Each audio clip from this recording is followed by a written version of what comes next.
It's noon on the first Friday of the month, and I believe we are live with our speaker for this month, which I am very excited to have. But before we get into that, I would like to welcome everybody to the First Friday Innovation Conversation for April.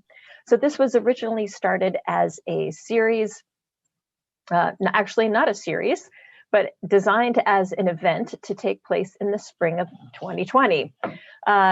So a range of speakers applied to speak at the event. We were hoping to have sort of a TED style event, not a TED event, but that kind of approach. So people applied to speak.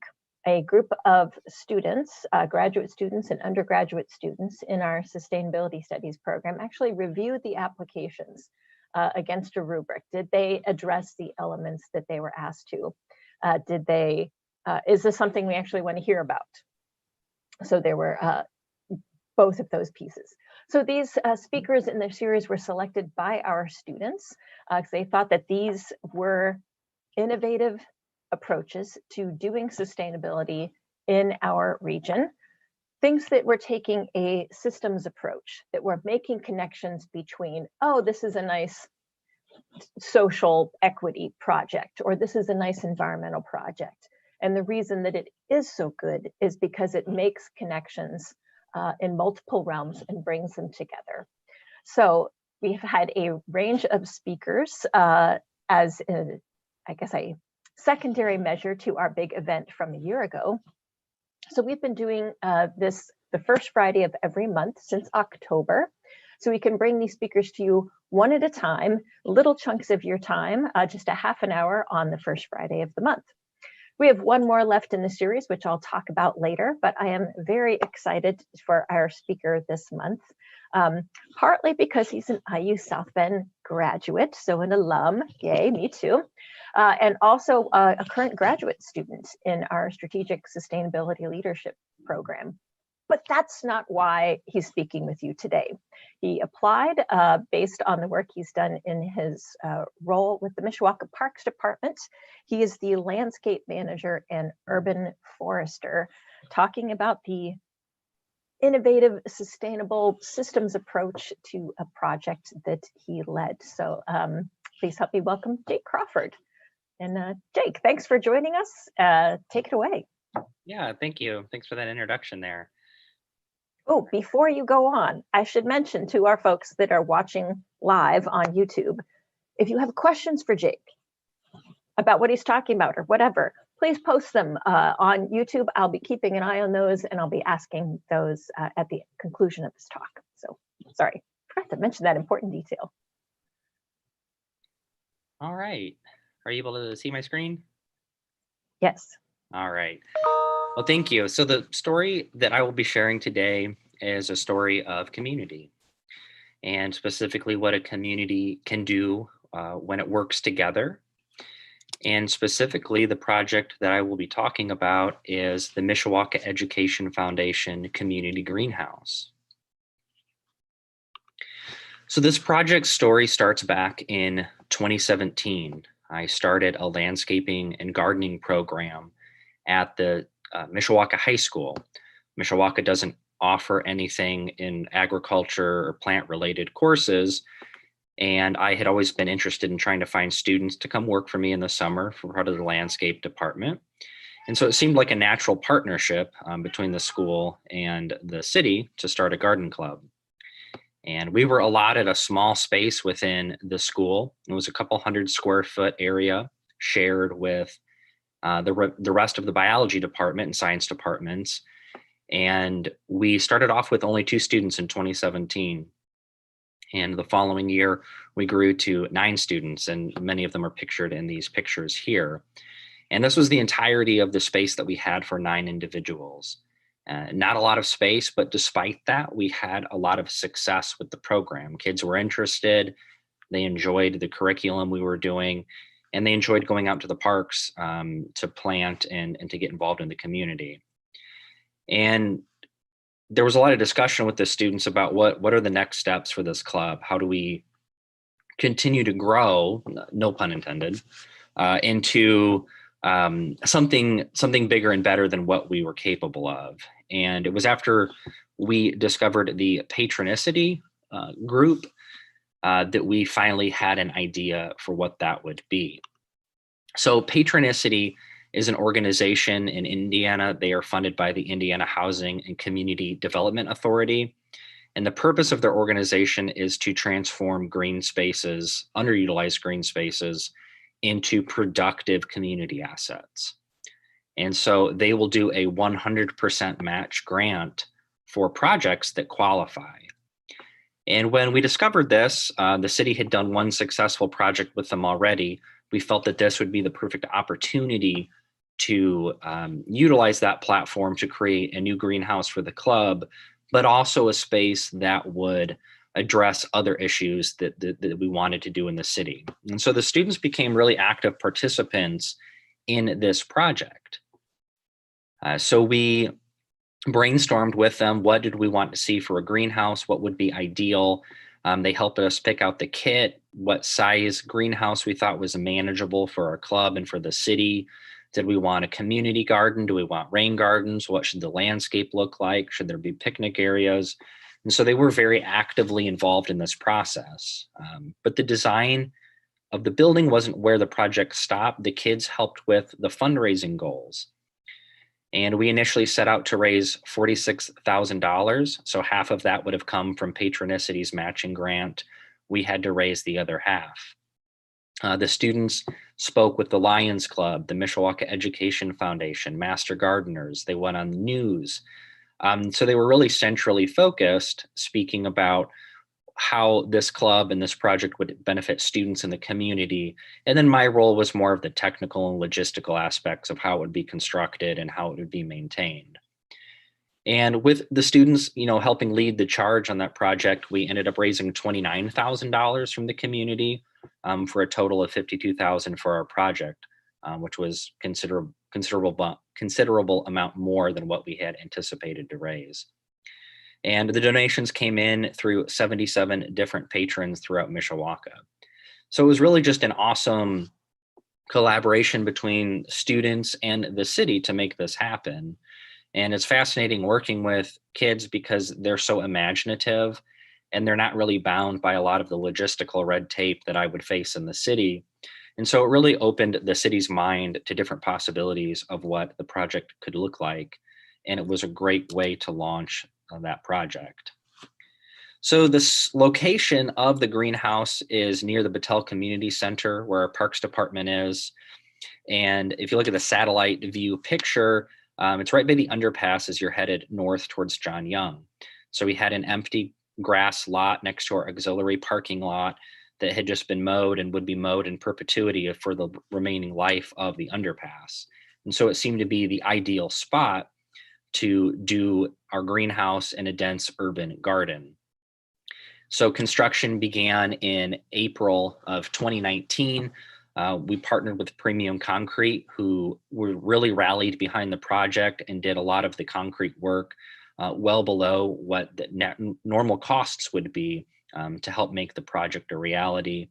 And we also partnered with the Mishawaka High School building trades class. They build a house every year as part of their school curriculum. So we had all of these expert builder students that helped us do the initial construction on the building. So yet another partnership, made possible by just reaching out to, interested groups within the community. Unfortunately, we were only able to utilize the building trades students for a couple days at the end of the year. So a remainder of the construction was done by the landscape department. So many of the garden club students also worked for me that summer. And between the garden club students and my staff, we were able to construct the greenhouse in about 5 unconsecutive weeks while also maintaining the landscape in the city. It was very stressful, but it was an incredible opportunity for these students to pick up yet another skill with construction. Many of them had never held a drill, and they put together a greenhouse, which was really a neat experience for me to work with them, but also a neat experience for the students to have such a legacy as they finished up their final years of school. So the space occupies it's about 1,200 square foot greenhouse. We opted to do a concrete floor in it so that we could have good handicap accessibility. We do a lot of programming with handicap individuals and students. So that was a big factor that the students wanted to have to make sure the accessibility was good. And this was just a prefabricated kit that came and that we had to assemble on site. And they're very loose with the definition of prefabricated since we had to cut all of the metal work to fit. Only some of the integral components were already prefabricated. But incredible experience and a lot of fun for those students involved. Once we finished the construction, we did the addition of a community garden. The community garden and plant material was donated by a local citizen, Ron Barker. The greenhouse and community garden sat where his grandmother's house used to be when he was a child. And so he had a very special connection to the land and wanted to sponsor something outside that would allow students to do gardening if they were not able to at their own homes, and something that the community could enjoy. So we designed and built these raised garden beds. Aesthetically, they're attractive, but we also wanted handicap accessibility to be a big focus of this project. And so elderly people or people in wheelchairs are able to get right up to these beds and do work in them. Normally during the year, they have vegetables for the ribbon cutting. We opted to do some flowers. We have a nice picnic area in the center, and it's really a nice focal point for people to come and enjoy when they are seeing the greenhouse. So the final product was phenomenal. It was more than I could have ever hoped that it would be. We partnered with so many people to make this happen. And with students leading the way, it was really an inspiring event. And we had a lot of contributions from organizations. I mentioned Premium Concrete, but also Bob Frame Plumbing was really interested in the work that the students were doing, and they donated their time and services and materials to plumb the building. And Kuntz Wagner Electric also did the same for the electrical work. And so it was really neat to see all of these different kind of unaligned organizations to come together to create something like this, which was so significant. And it was just humbling to see so many organizations want to take part. And if you look at some of these pictures here, especially the one with the community greenhouse sign, this was all just grass before. So it offered nothing in terms of plant life to attract any of our native, insects and birds and other creatures. And so we have quite a diverse planting around the building per request of the students. They wanted to do something that would be both very showy, but also provide habitat for wildlife. And it's arguably one of the most densely planted and diversely planted places within our city. And it's often where we see the most native life. And so it's really fun just to walk around the building in the summertime and see all of the birds and bees and other insects enjoying the greenhouse just as much as we do. So the impact, we've had the greenhouse at finished construction in October of 2019. And now we've had it for over a year and we've been utilizing it. And the impact has been profound. So we had a new place for our garden club to meet. And that was really my biggest goal in this project, was trying to provide a place for students to really enjoy and utilize the space. And so this was taken right before the pandemic started in 2020. We were fortunate to be able to get most of the students in for at least a brief time before we had to disallow people in the building per guidelines. One of the IUSB students, David Hawkins, is here. He was doing a guest lecture on aquaponics. So he is an enthusiast, and the kids designed and built a aquaponics garden setup within the greenhouse as one of our first projects. And so we have tilapia fish in the tank below. We utilize that water to grow all sorts of vegetables. This is a project we never would have even remotely dreamed of doing back at the high school with the space that we had. And here it really was awesome to see students express their creativity to be part of this project. We also use the building for community classes. We partnered with Unity Gardens last year to tag onto their lecture series. And so we were able to do some hands-on projects with the community right within the greenhouse. Even in the wintertime, the building is operational year round. So it was really neat to see a lot of people being able to utilize this space as a learning hub, as a place to get involved with the earth. And Unity Gardens always does such a terrific job doing classes, and they have been a great partner and supporter of this project as well. A lot of what we do in the greenhouse is growing plant material for the parks and for our community garden adjacent to it, which we'll look at in a second. Um, this project has been nice because it's allowed the city to just be more beautiful, and we grow a lot of different material inside that makes its way to our parks. And so we have found a much more colorful riverwalk system within Mishawaka. And most of the annual flowers that you would have seen last year or will see this year are grown either by the Mishawaka High School Garden Club students or the Young Adult Services students through Mishawaka school system. So Young Adult Services is a big supporter of ours, and they help steward the greenhouse. It is a post-high school program for special needs individuals, and they maintain all of the plant material inside, watering it and doing a lot of seed starting, and they help us plant as well. And so it's just another partnership that's been enriched by this building's existence, and we're proud to have them be part of that project as well. And so this is the community garden, the vegetable garden that is outside the greenhouse. So it's about 1,000 square feet. We hope to make it a little bit larger this year. This was all also designed, plant material was selected by garden club students, and we started it right before the pandemic last year. We weren't really sure what we wanted to start, and so we just kind of let the students brainstorm and pick stuff out. We found that some vegetables did really well there, some things did not. But this place was heavily utilized during the pandemic.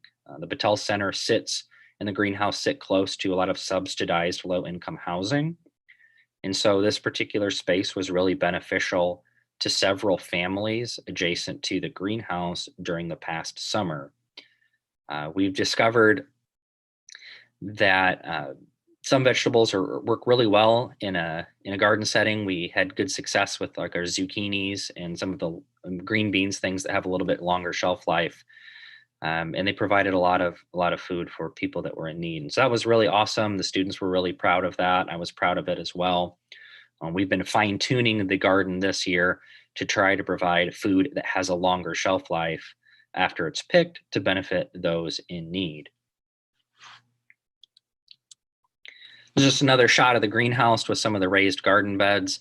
It's just beautiful to look at, and it always is so inspiring every day when I come to see this to just be reminded that hundreds and hundreds of people came together to make this project happen through student contributions, through donations, through just volunteering of people's time. And the impact that it's had on Mishawaka is so profound. And to think that the space used to just be grass for over a decade, and now it is this highly productive beacon of what a green space can be, is really so neat. And a project like this can be done by anyone. It just requires finding the right partnerships and getting the right advocates. And students are great advocates, and they're passionate. And we hope to continue to partner with them in the future. And we have a kind of a second phase plan for this, where we want to do some renewable energy to help power the fans and heating and cooling in the greenhouse. And so it's really just an incredible thing, incredible to be a part of these students' lives. And I just could not be more proud of this group of individuals that inspired me and have inspired so many others to make such a big difference in Mishawaka. And they just are a fantastic group of kids.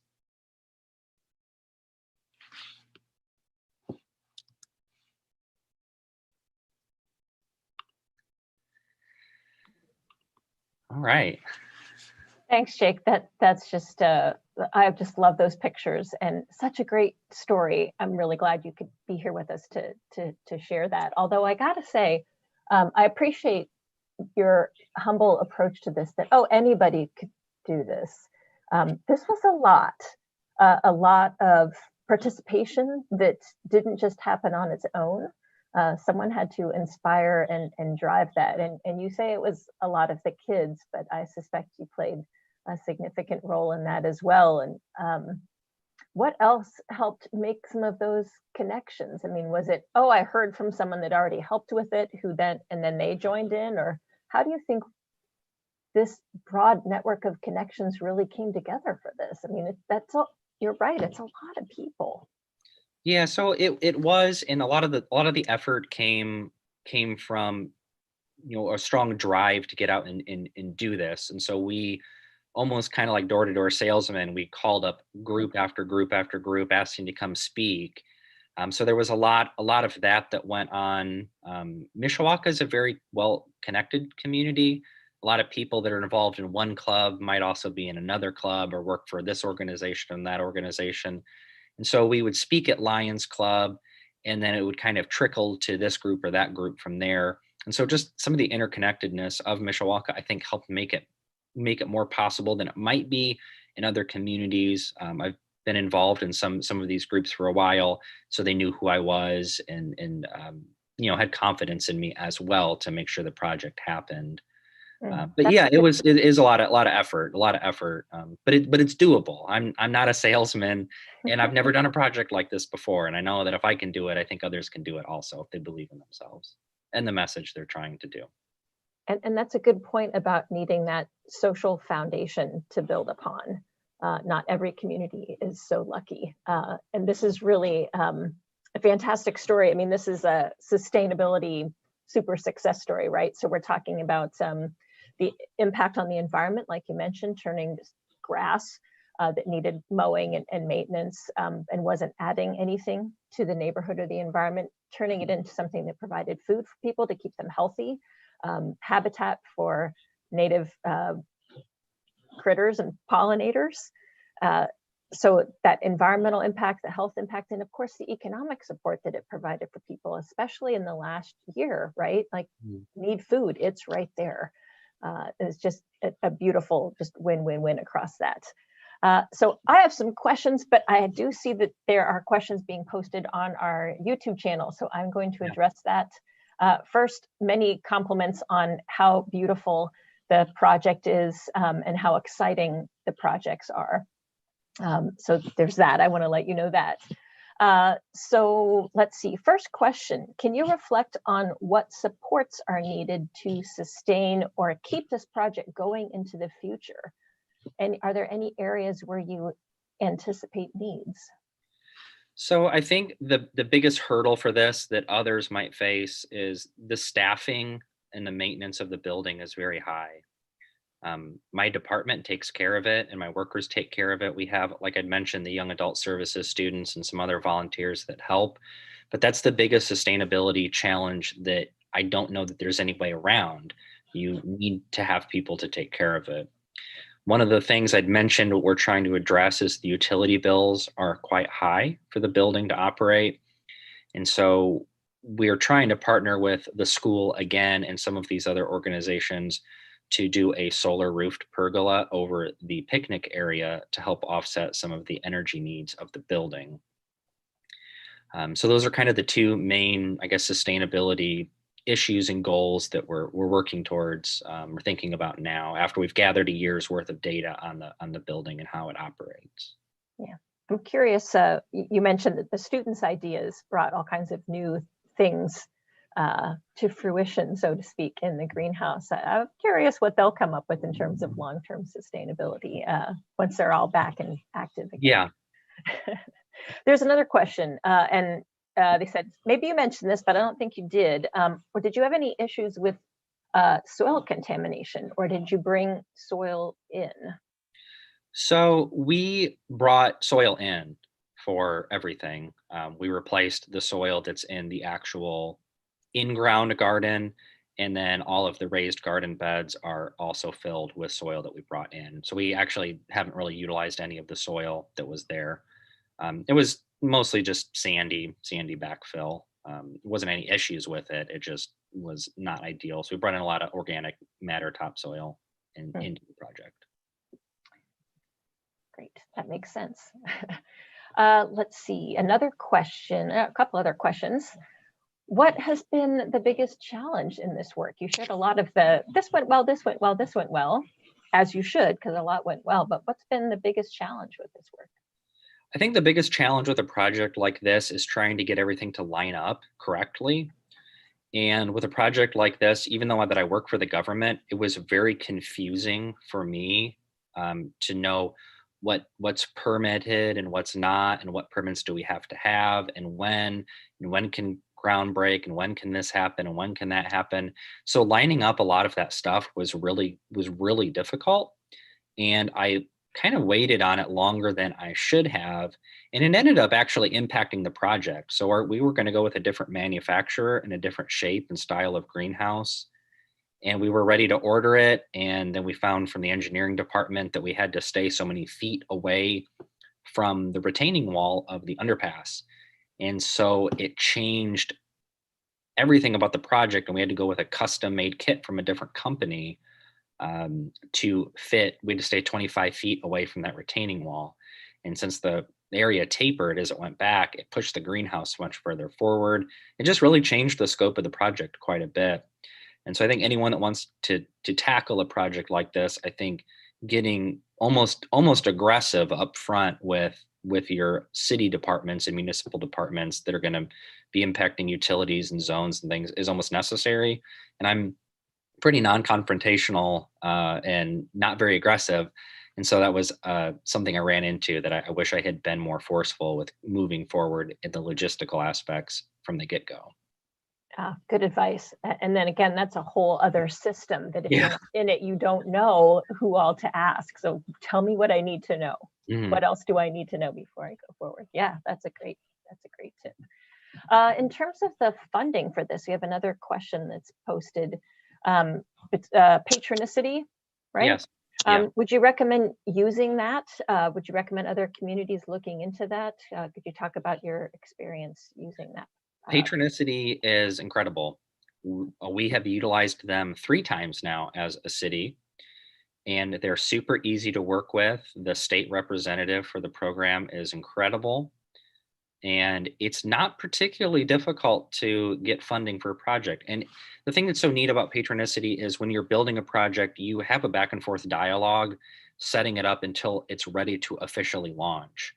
So they'll pose questions or concerns and you can address those, and it helps fine tune your goal. And we've done that for a fitness court. We did it for the greenhouse, and we just did it for a hammock station at one of our parks that just recently got renovated. And so it's really an easy platform to use, and they have a really nice web page. When you're done, you can post all your content on it, and it kind of auto formats itself. And so it's a really attractive link that you can share with really any organization, and people can donate right on it. Patronicity does take a percentage of your total funds raised, so you want to account for that. I think in the end for us, it was like maybe a little less than $2,000 was their gain for their staffing and support.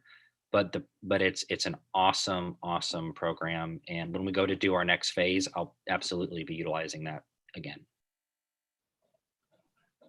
Very good. Well, as we are approaching the end of our time, we only have a half hour here on First Fridays for these talks. Going to wrap it up with take sort of the privilege of the floor and ask a final question. I guess I'm curious what you think is coming next. I really like the story about the aquaponics, and this was something, you know, the students were interested in. You were able to pull in, well, actually one of our students as a guest speaker, but doing things you never imagined doing before because the students were interested in it, and that the students thought it was important that everything was accessible to all. What do you imagine they'll come up with next? Any clues or hints we might want to watch for there? So one of the biggest discussions that we've had in my garden club for 2021 is how do we make the community garden a more powerful asset? How can we better serve the local community with that? And so that's been one of the big topics of discussion in our club is what do we want to plant this year? What are we going to start and how much of it? to have the biggest impact for the most people.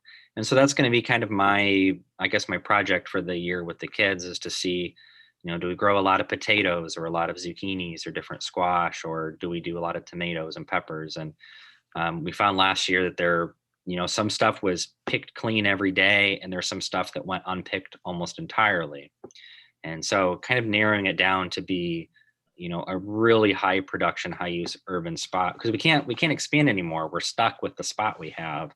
So how do we maximize the efficiency of that spot? And so that's kind of the garden club's goal this year is to see how efficient we can be with the space that we have. Nice. I love it. Kind of furthering that holistic thinking about this project. It's not just about, what else can we grow, but what can that growth serve? So just a beautiful takeaway message from this project. So thank you so much for sharing this story with us today. You're welcome.